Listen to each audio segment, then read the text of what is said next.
السلام عليكم ورحمة الله وبركاته، ازيكم يا بنات؟ عاملين ايه؟ يا رب دايما تكونوا بخير وكويسين. النهارده هنعمل مع بعض الكسكسي، بس قبل ما نبتدي ما تنسوش اللايك والشير والاشتراك وتفعيل علامة الجرس. لو تعمليها بقى نعملها بالمقدار عشان يطلع معاكي مظبوط 100%. مقداره ايه بقى؟ دول كوبايتين دقيق، كوبايتين دقيق، تمام. عليهم الكوباية اللي انت هتعايري بيها الدقيق هي نفس الكوباية اللي هتملي نصها مية. يبقى كوبايتين من الدقيق ونص كوباية مية، تمام. هنبدأ بقى نعمل كده ونرشرش ونعمل كده وكده ونرشرش ونعمل كده،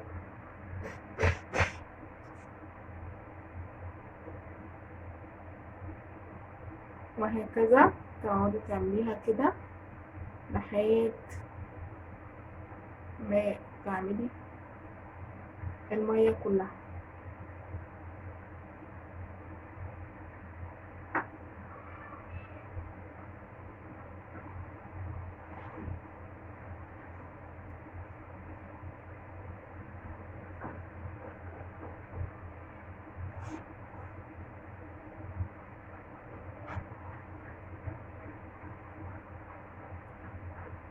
يبقى كل كوبايتين دقيق من نفس معيار الكوباية نص كوباية مية.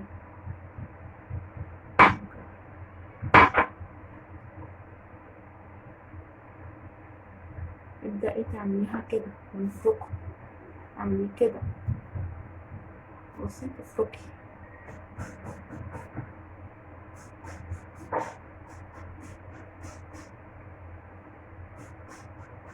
وتلمي الدقيق كده وتفركي.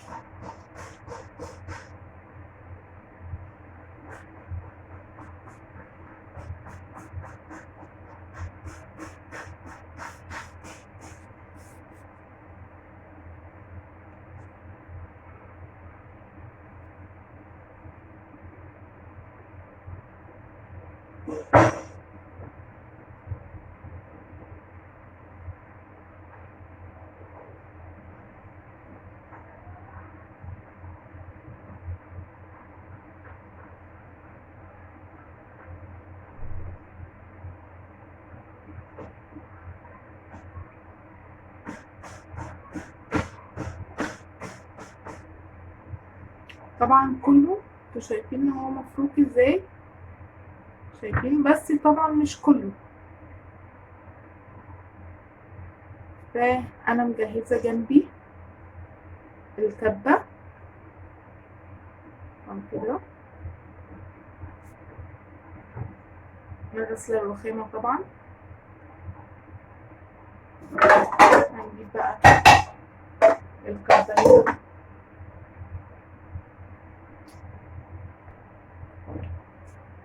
اهي، هتبدأي تفضي فيها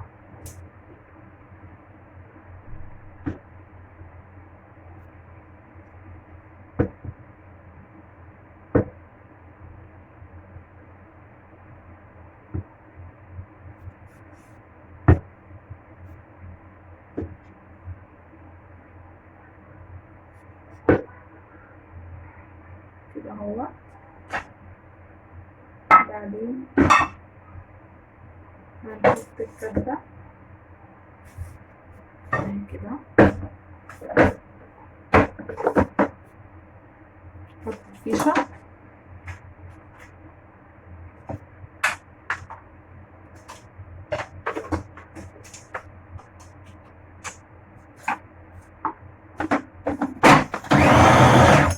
بصي، اعملي كده كده كده وكده، وتروحي بصة شوفي ده القوام اللي انت عاوزاه ولا لا.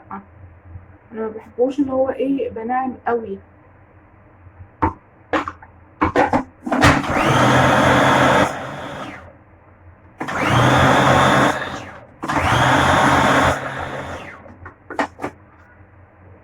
بص بقى محبب ازاي او محتحت اهو شايفين. هناخده بقى كده نركن بقى الكبة على جنب. هنعوزها تاني عشان نركنها على جنب نشيلها.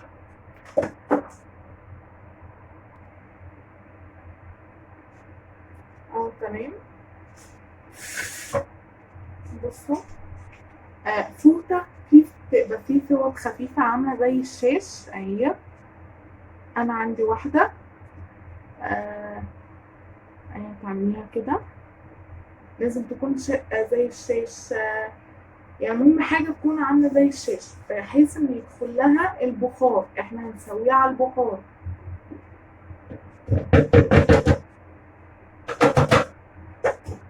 دي هنفضيها كده.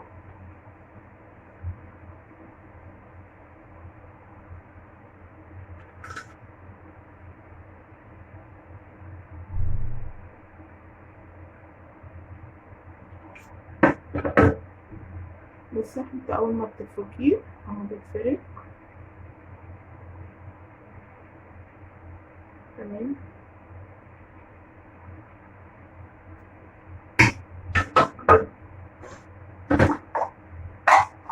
هتكوني بقى حاطة حاجة فيها مية وفوقيها مصفى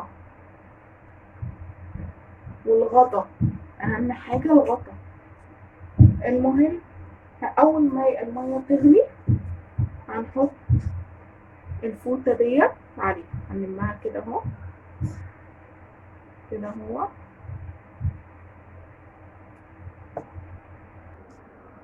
انا بقى طبعا عشان الوقت وانجز هعملها في الحلة اللي هي حلة البخار اهو كده. حطيت مية هنا. تمام. اول ما هتغلي هحط الكسكسي كده اهو واغطيها.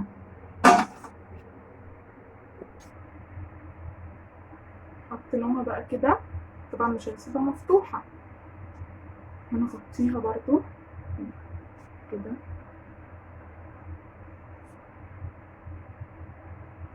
شايفين بالطريقة دي تفضى كده. وبعدين هنغطيها بالغطا بتاعها. كل 5 دقايق او كل 7 دقايق هنقلبها. هوريكم ازاي. اهو كده شايفين البخار. ونطلعها كده.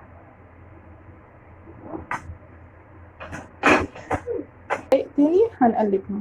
احنا هنقلبها حوالي 3 مرات. يعني هو اصلا سواها كله بياخد حوالي تلت ساعة. هنشيل الغطا تاني.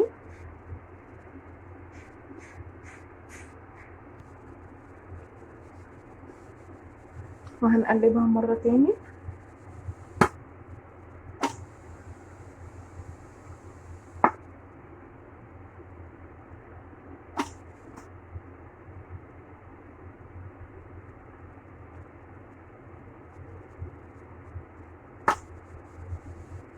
هنغطيها بقى تاني برضو.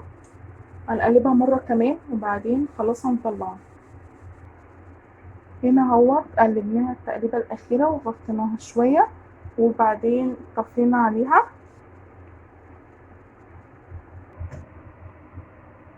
هنيجي بقى نكون مجهزين حاجة صينية أي حاجة هنفضي فيها كده.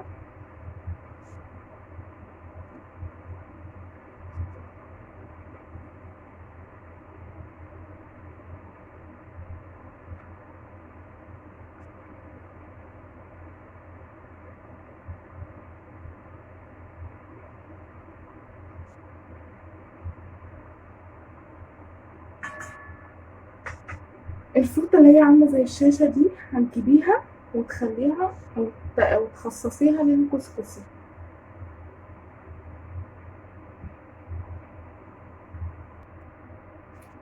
هنسيبه بقى لما يبرد.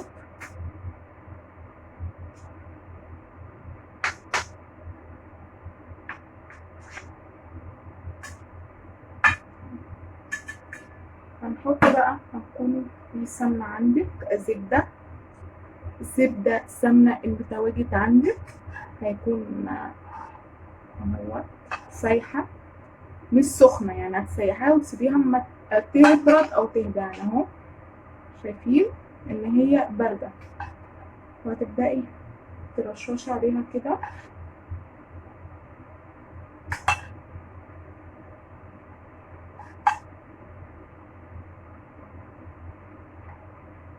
حوالي 3 معالق او 4 معالق كبار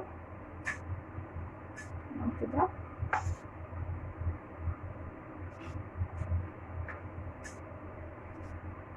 ريحته تحفة تحفة تحفة.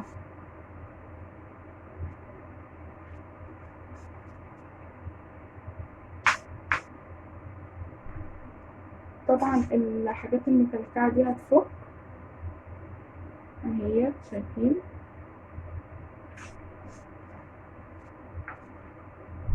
هتقلبي فيها لحد ما الكسكسي كله يشرب من السمنة. هنكون مجهزين الكبة جنبينا اهو كده.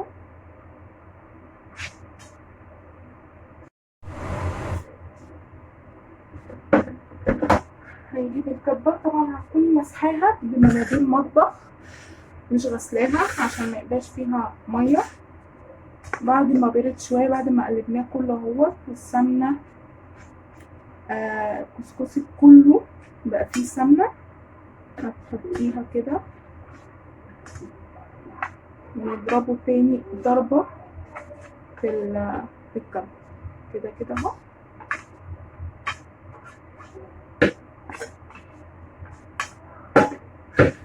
هضربه في الكبة واجيبه.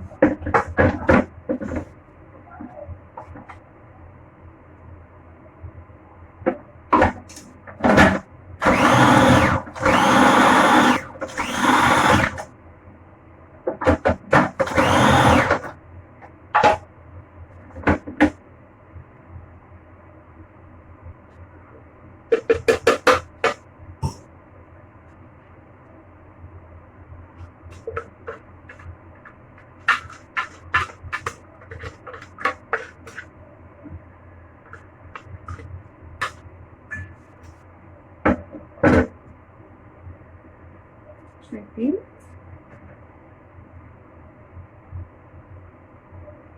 زي اللي بره بالظبط.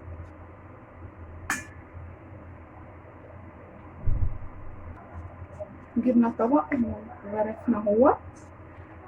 هتحطي عليه طبعا سكر بقى بودرة، سكر حبيبات اللي انت حباه. انا عندي مثلا ولادي لازم اطحن لهم السكر يبقى سكر بودرة، انا احب ان هو السكر يبقى كده يقرمش وانا باكله. تمام. بعدين هنحط عليه الزبيب. عندك مكسرات حطي، ما عندكيش ما تحطيش. مش شرط يعني ان انتي تبقي مزوقاه بحاجة.